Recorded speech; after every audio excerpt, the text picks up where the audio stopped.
the course design and how it is beneficial. So they have told about the benefits, but how it is beneficial, in what way it will have an impact on your mental health and physical health, and what all the different things that you're going to learn. A brief introduction we will see for some 15 minutes, 10-15 minutes. As all of them, they were explaining, they were telling about the benefits of this and how it has helped them to cope up with different issues of the life. Because all issues, they start from the mind. Everything arises from the mind, whether it is issue in the profession, issue in the family, whether it is problem in say society, or in the social life, or in the personal life. In whatever dimension of the life, the core issue, it starts from the mind only, or between the clash of two minds only the issue starts. If you understand your mind, then you can understand others' minds also, and then you can handle it properly. So by handling one's own mind, one can solve one's problems. At the same time, they can solve the others' problems, and they can see that they can be in harmony with the people around them. And that's what is the success. Success means how you can achieve that harmony with the people around you, and harmony with the body and mind, harmony with the different faculties of the mind. So that is what is success. So to achieve that kind of success in all aspects of life, then understanding the mind, developing the mind very authoritatively. So to understand and to develop the mind, you require a set of practices, a set of techniques. It's not like a psychologist who can understand about the mind by reading about the mind, by reading different things about the mind, what the other people have thought about the mind. But here it is experiencing your own mind. It is observing, experiencing how the thought processes are going on, whether it is negative thoughts or positive thoughts, and the source of these thoughts, and the different faculties of the mind that create these thoughts. There are 4 faculties in the mind. They create these different thoughts and emotions: intelligence and wisdom, dullness and alertness, confidence and fear. All these things, they arise from the mind, from these 4 different faculties of the mind. So to understand these different compartments or the faculties or the say aggregates, they are also called as aggregates, the groups. Again, there are some 4 groups in the mind, in the 4 compartments. If you understand them, if you work on them, if you fix the negative things with the positive things which are already there in your mind, both are there in your mind. Just like you have both the friends and also the enemies. The same way in the mind also there are friends and enemies. You should understand the friends in your mind, the enemies in your mind, and using the friends and deriving the energy and wisdom and say the strength from the friends. You should fix the enemies within your mind first. So then the same ideas, the same techniques can be applied with the other minds also. And that's how you can develop that harmony with the people around you, with the minds around you. So because of that reason, understanding the mind is very crucial. So most of the spiritual techniques, they are dependent on energy and the confidence and energy levels. All yogic techniques, all the yogic techniques that are designed in India, and of course nowadays in the Western countries also, many people are designing different kinds of yoga. They are rooted in the energy balance. When the energy is balanced, then you will get a lot of confidence, lot of health also, lot of mental health, physical health also. But more than that, maybe many times, say more than that, physic-based energy or the body-based energy, your mind has so many other dimensions of energy. So once you start working on the mind, you can tap the different dimensions of this mental energy. Then you can achieve higher peace, higher happiness, higher mental health, higher physical health. That's what is my experience, my authoritative experience. I went through different yogic traditions, yogic techniques, and whatever energy levels, whatever confidence levels, whatever say balance that you achieve in the mind, that is from body to the mind, from physical energy to the mental energy you are working. But once you start working on the mind directly through these right view techniques, then you will see how authoritative they are, as some of our coordinators and the senior meditators, they were telling how authoritative they are, how effective they are. So then your body to mind approach yogic techniques or any other spiritual technique, any other religious techniques, definitely many of the techniques will help, like yogic systems or religious techniques or rituals or chantings or mantras or so many things. There are so many religious techniques, spiritual techniques to increase your energy levels, both at the physical level and also the confidence levels. Even so many religions based on the faith, even the faith also, whether it is blind faith or right faith, intelligent faith, definitely it will increase your energy levels. But the problem with that kind of body to mind approach is it is not permanent, it is not authoritative, it is transient, it will change. Sometime you will have energy, sometime you lose energy, sometime you will be in the high, sometime you will fall into the low. So that kind of authoritativeness you can't achieve, the permanence you can't achieve. And the effectiveness means the results will not be so authoritative, so say permanent. It is not so say consistent, and also it will not increase your, in some of the techniques it can't increase your holistic intelligence to deal with the world, to deal with the life, to deal with the body, to deal with your own mind. That holistic intelligence also one can develop by working directly on the mind. And of course, we have so many techniques like walking meditation, like mind-body coordination movements, all these techniques where you include or where you align the breathing also. So there, the body involvement is also there, breath involvement is also there. In that way, that the compositeness or that integrity is there. That holistic approach is definitely you can learn here also, but the base is the core. The main emphasis will be given to the mind. Even you are learning how to develop your physical fitness by practicing mind-body coordination movements, or by practicing, let us say, walking meditation, or developing your say inner organs ability to function better, like your breathing meditation and all. But more than developing your physicality, your health, physical health, our main emphasis is on the mind and the mental health. Then automatically its impact on the physical health, physical fitness is far more authoritative. That's why we call it as the mind-centered approach. All these right view approaches, right view meditations, right view techniques are mind-centered techniques. We start directly working on the mind itself. But as a secondary benefit, you will get a lot of health benefits, physical health benefits, mental health benefits, and also fitness. Some techniques here that will definitely help in developing the physical fitness also. So now you can see the brief, the contents of this course. Can somebody show that slide, the slides of this, the 4 components of the mind? So we can just give some idea about this, because we may not get much time to explain these different components of the mind using the slides. So today, let them see. As I was telling you, there are 4 components of the mind. So one is the awareness component. Let us say that is your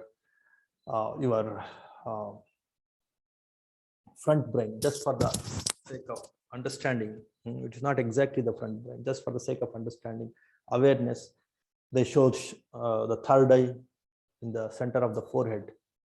For the meditators, they show the forehead, the third eye is open. That means awareness is open, awareness is developed. And there is one faculty, that is the reacting faculty or the confidence faculty, that is, let us say, in the hindbrain. And the thinking, analytical mind, logical mind, that is your left brain, let us say.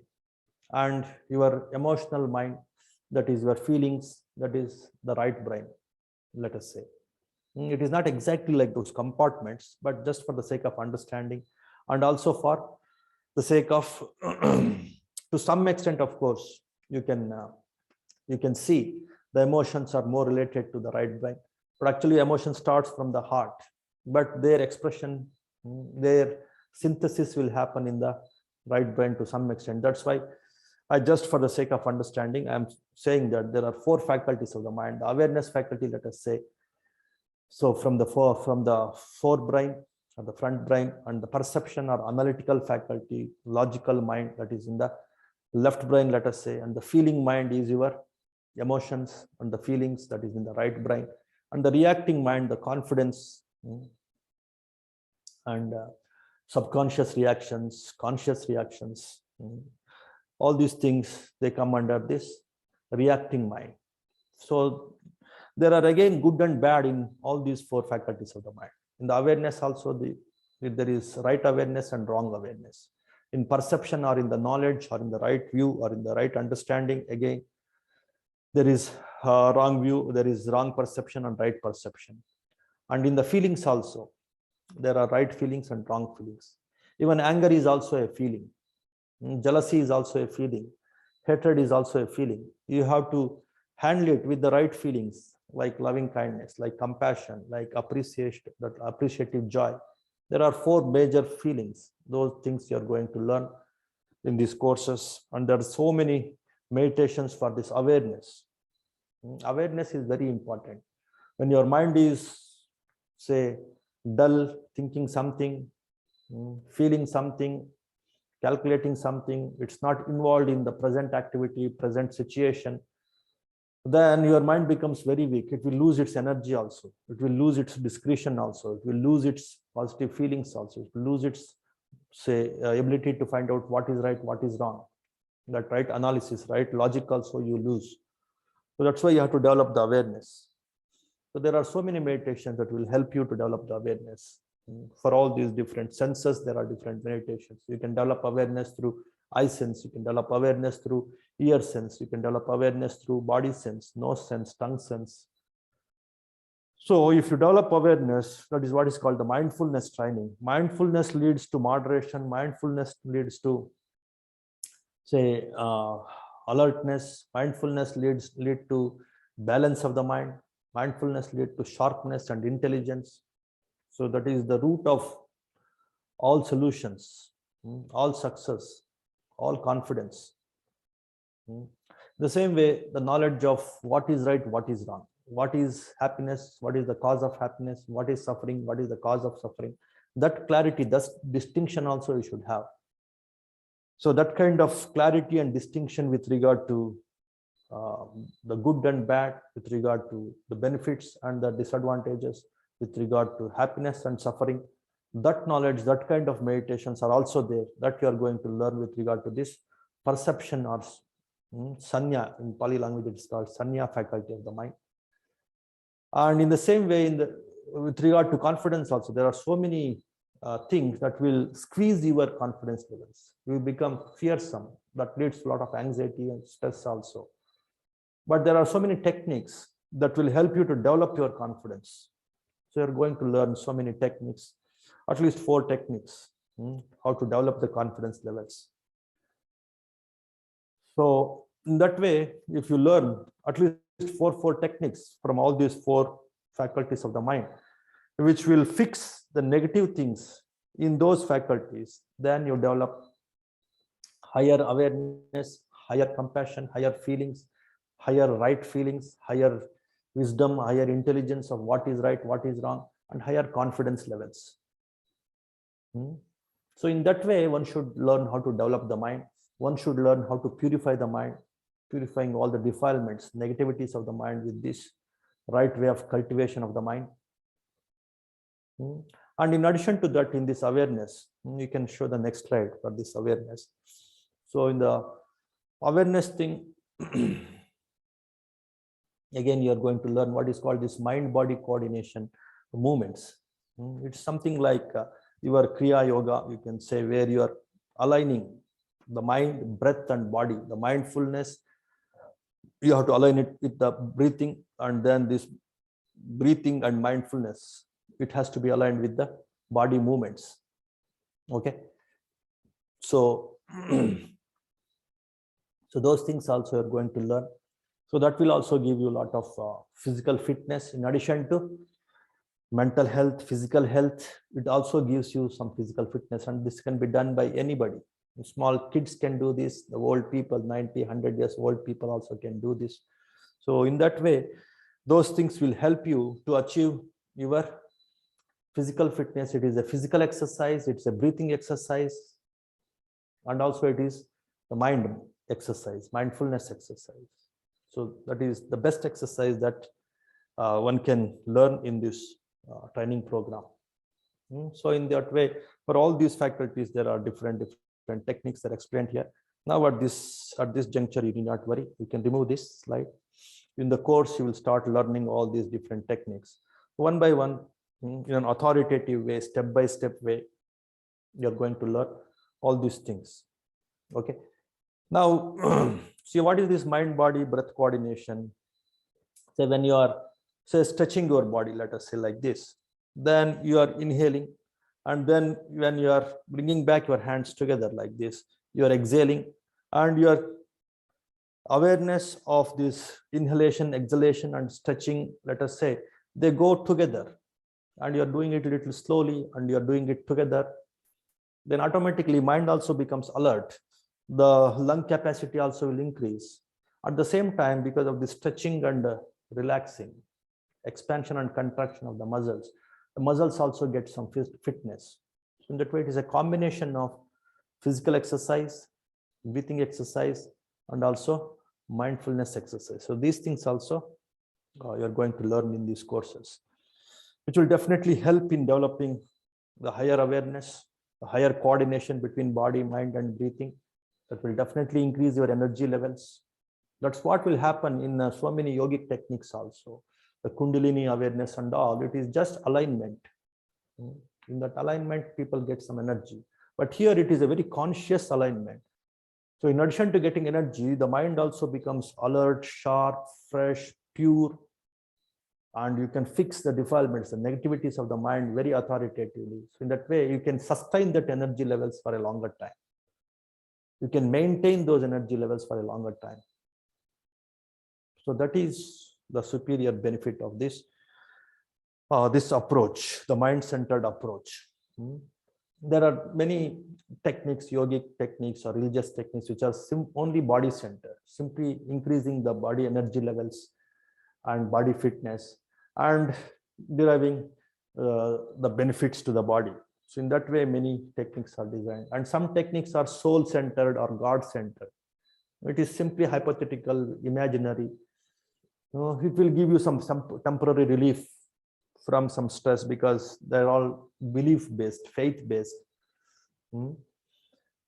So in both these approaches, you are not working authoritatively on the mind, and those techniques, that's how they become temporary. That's how they become unauthoritative.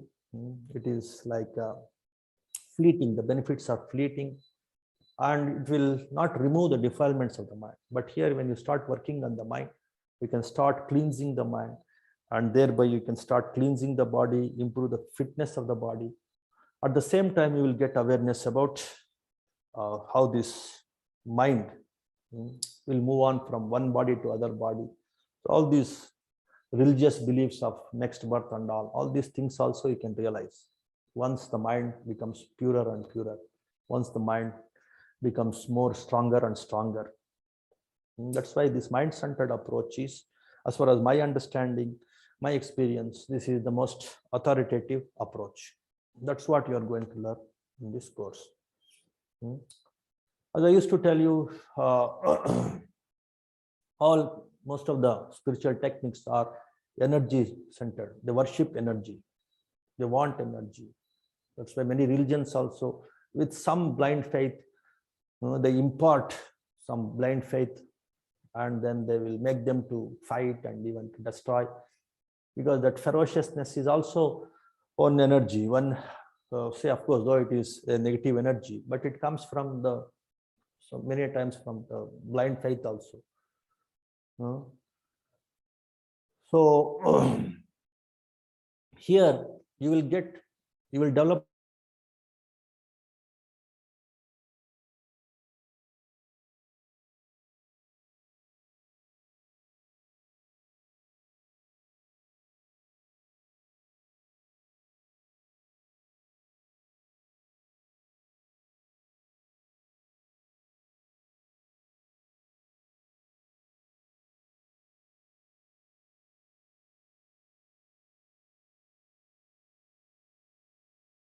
the body is also made up of 4 elements.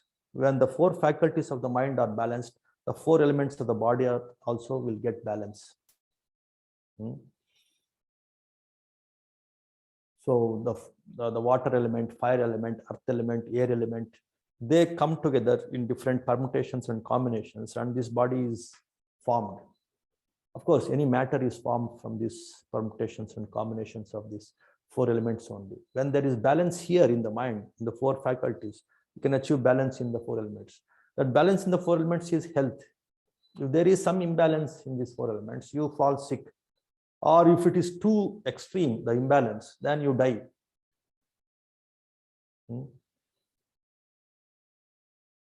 There is one, say, one kind of, say, viper, one kind of snake it is, one poisonous snake.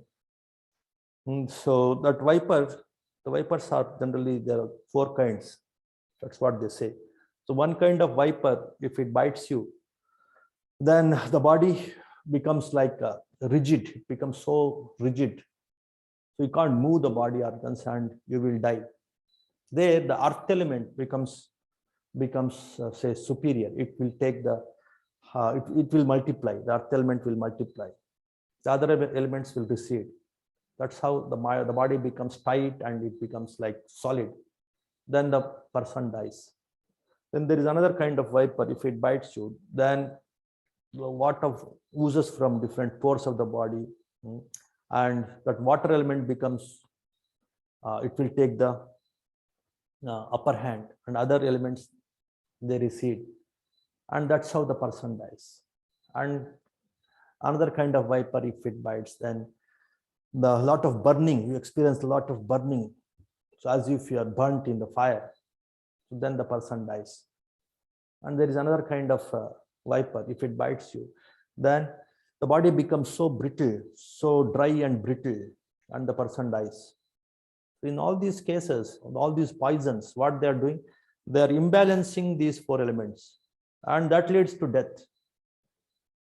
The same way, all diseases also, if there is imbalance in the 4 elements, then you end up in a disease. For example, this COVID itself, let us say, it will create a lot of this COVID infection, this COVID-19, this virus. It will create a lot of water in the lungs. It will affect the lungs, and a lot of water starts oozing.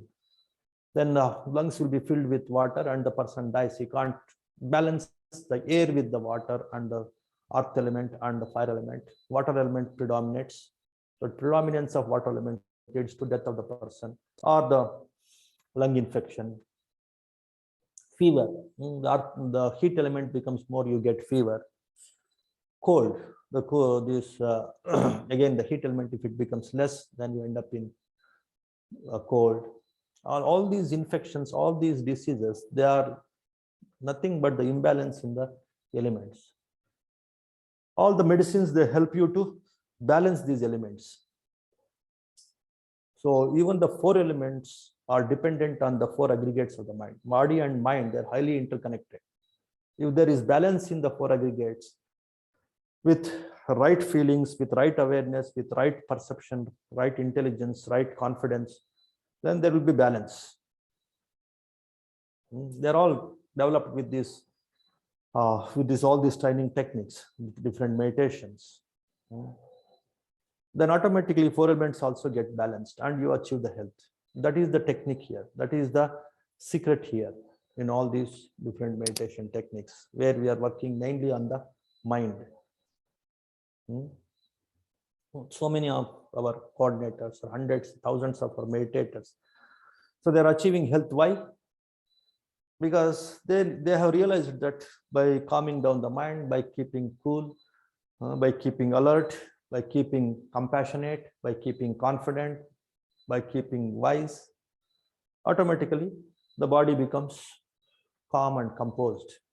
That's how I can achieve the physical health. So that all of them have realized. That's why they are progressing in this path, learning on the reaching higher and higher stages. Okay, so this also you should be very clear. Mind and body, they are highly related. If something happens in the mind, it will affect the body. Of course, something happens in the body, it will affect the mind. But if you have a strong mind, then you can stop its influence on the mind. If there is some accident, some pain in the body, with the strong mind, you can stop its influence on your mind. That's why mind is far, far superior than the body.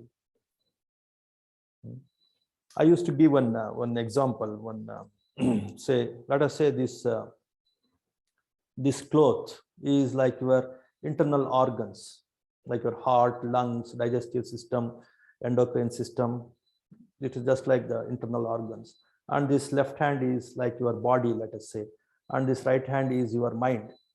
So when there is no coherence in the body and mind, body is doing something, mind is doing something else. So then what happens? Then there will be some tension on these internal organs. Okay, so this let us say right hand is moving in the front direction and the left hand is moving in the back direction. Then there will be tension on this cloth. Is it not? Then it will be torn. It will tear off. So where it will tear? Where it is weak, where the cloth is weak, there it gets it will tear off. So the same way, when the internal organs, if your heart is weak, if there is stress in the mind, and if it is not in coherence with the body, then there is no coordination and coherence between body and mind, then the stress will accumulate. This will spread to the internal organs also. If your heart is weak, then it will experience some heart issues or heart failure or heart attack. Or if it will affect your blood circulation also, then you may end up in hypertension, diabetes. If there is some if the pancreas is a little bit weak because of the stress, it will become more weak, the pancreas. Then you end up in diabetes. That way, this influence of mind on the internal organs is far, far subconscious. It will unknowingly influence your internal body. Your mind will unknowingly influence your internal body. So if you keep your mind calm, then the internal organs also will become calm. And that's what is health. Okay, and of course with some proper food, proper physical fitness, little bit of physical fitness, that will also add to the health. But the influence of the mind is more than these other factors like food and the weather. So more than that, how you think, how you react to the external things, how you maintain your mind, that will determine your health, especially the health of the internal organs. Okay, so because of these reasons, our senior coordinators or participants, they were explaining how they have benefited from these meditations, and also how they have benefited in dealing with the people, in dealing with the profession, with the decision making is very important. Moment to moment, we have to make decisions. If the decision is wrong, we end up in failure. If the decision is right, we end up in success. Success and failure depends on decision only. All decisions regarding family, regarding personal life, health, regarding the profession, everything depends on the decision. To take a correct decision, again, the mind faculties should be in balance. If the mind faculties are imbalanced, if there is more anger, if there is more jealousy, if there is more fear, If there is more confusion, if there is more dullness, then you can't take a proper decision. Then you end up in failure. So in that way, understanding the mind, developing the mind, cultivating the mind is the first priority of the human beings. That is a very meaning, very definition of a human. One who works on the mind is a human. Manusha, in all Indian languages, this word is there, Manusha. So Manusha means Mana Ussati iti Manusha. One who works on the mind, develops the mind, he is the man. He is the Manusha. He is the human. If you ignore the mind, you have ignored the life. You have wasted your life. So because of that reason, give priority to this, working on the mind, developing the mind. And of course, I can definitely say this is the best opportunity to work on the mind. And of course, go through all the courses, as our Dr. Babji, he was telling, he wants to go through all the courses. And he was also a doctor, and a big doctor who is influencing thousands of doctors as head of one big institution or one group of medical institutions. Many doctors are attending because of his influence, these courses. In that way, they don't think that it is only for them, only for these people, those people. Mind is mind after all. Everybody, every human has a mind. So those who are having mind, they can attend. Who is eligible for this course? Anybody who is having mind, he is eligible for this course. Okay, so regarding eligibility also, don't differentiate. And of course, the minimum age is there, 15 years minimum age is there, because they have to understand some of these things and they have to maintain some discipline. So because of that, some 15 years, that age limit is there. So we encourage all your people to take up this course and learn these techniques and develop their minds and derive true happiness, true peace, true success in the life. Okay.